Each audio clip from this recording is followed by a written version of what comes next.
বাজে ঘড়িতে 11:57 আর আমার বর করছে চিকেন ফ্রাই। দেখি একটু। হ্যাপি নিউ ইয়ার হবে, হ্যাপি নিউ ইয়ার 2025 বলে দাও সবাইকে, হ্যাপি নিউ ইয়ার বলে দাও। হ্যাপি নিউ ইয়ার 2025 সবাইকে হ্যাপি নিউ ইয়ার।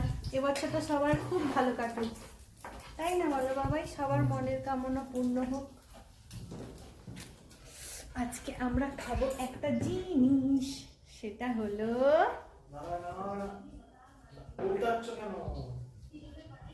দেখানো যাবে। হয়নি, ওই তো হচ্ছে, তুমি উল্টাচ্ছ কেন? নতুন বছরেও আমাকে বকা খেতে হবে, ভালো লাগে না আমার। তুমি ধুমধাম করলে হয়? ডোন্ট কেয়ার, আমি কাউকে